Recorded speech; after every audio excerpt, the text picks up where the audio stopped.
Good morning সবাইকে। সবাই কেমন আছো? আশা করি সবাই খুব ভালো আছো। আজকে হচ্ছে দশমী, বিজয়া দশমী। তো দেখো, ঘুম থেকে একটু লেট করে উঠেছি। তো বাইরে ছেলেকে একটুখানি ঘুরতে নিয়ে এসেছিলাম। তো তারপরে চলে গেছিলাম ঘরে। তো তারপরে আবার রাত্রে আবার নেমেছিলাম। তো দেখো, দশমীর জন্য সবাই ভাসানে অলরেডি বেরিয়ে গেছে। তো বেশিরভাগ ঠাকুরই কিন্তু এই রাস্তা দিয়েই আমাদের মানে সামনে দিয়েই যায় আর কি। তো আমরা এক জায়গায় দাঁড়িয়ে থেকে থেকে আর কি সব দেখতে পাই। আর সামনে হচ্ছে হাই রোডে দাঁড়ালেই হচ্ছে সমস্ত ঠাকুর আমরা দেখতে পাই। তো এখান থেকে কিছুক্ষণ দাঁড়িয়েছিলাম, অনেক ঠাকুর দেখলাম। তো দেখো, ভীষণই ভিড়। আর তো পুজো দেখতে দেখতে তো চলে গেল, অনেকটা দিন কাটিয়েও ফেললাম। তো দেখো, মানে পরপর পরপর মানে ঠাকুর একটার পর একটা যাচ্ছে। তো ভীষণ মনও খারাপ করছে, কারণ অনেকটা আনন্দ করে কাটালাম দিনগুলো। তো এই দেখো আজকের লুকটা।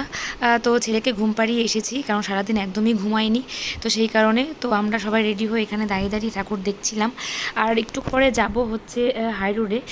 তো অনেক ঠাকুরই আমরা দেখিনি, যেগুলো আর কি দূরে দূরে। আসলে সমস্ত ঠাকুর না বাচ্চা কাচ্চা নিয়ে আর কি কমপ্লিট হয় না। তো সেই কারণে ভেবেছি আর কি ভাসানের দিন হচ্ছে দাঁড়াবো হাই রোডে গিয়ে, তো অনেকটা ঠাকুরই দেখতে পাবো।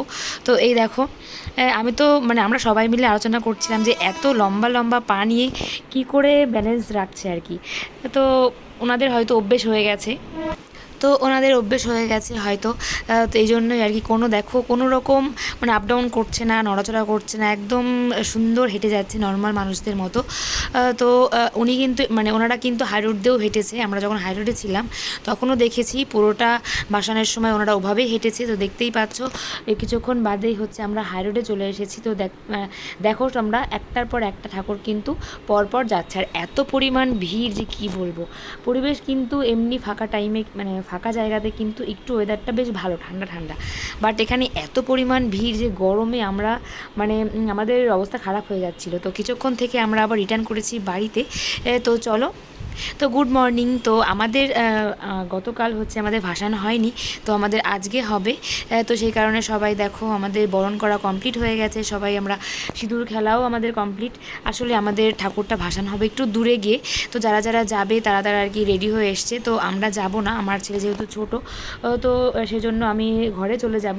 তো পুজো সবার কেমন কাটলো অবশ্যই কিন্তু জানিও। ভীষণ এনজয় করলাম এই বছরের পুজোটা, মনও খারাপ করছে আসলে। দেখতে দেখতে এই 4-5টা দিন কীভাবে চলে গেল বুঝতেই পারলাম না, কারণ সেই অনেক দিন আগে থেকে প্ল্যানিং শুরু হয়, শপিং, আনন্দ, সাজগোজ, সমস্ত কিছু কেনাকাটা। তো ভীষণই মানে ভালো কাটিয়েছি পুজো। তো তোমরা কেমন কাটালে অবশ্যই কিন্তু কমেন্টে জানিও।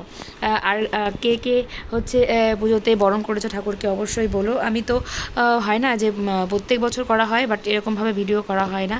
তো ভীষণ এনজয় করেছি, তো ভীষণ আনন্দও করেছি। এবারকার মানে পুজোটা কার কার কেমন কাটলো অবশ্যই কিন্তু জানিও। আর হচ্ছে কি বলো তো, আমাদের ঠাকুরটা আশেপাশে সেরকম পুকুর নেই, তো সেই কারণে অনেকটা দূরে যেতে হয়। তো গাড়ি ভাড়া করা আছে, সবাই মিলে গাড়ি করে যাবে।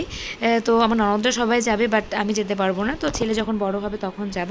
তো ভীষণই এনজয় করেছি। তো দেখতেই পাচ্ছ। আর হচ্ছে অনেকটা টাইম কিন্তু আমরা এখানে ছিলাম, সবাই ফটো ভিডিও করা। তো সেই জন্য আর পাশে কিন্তু গান চলছিল। তো অনেকেই নাচ করছিল, যেহেতু কপিরাইট চলে আসবে সেই কারণে আমি গানটা দিইনি। তো সবাই ভালো থেকো, সুস্থ থেকো। Tata, bye bye.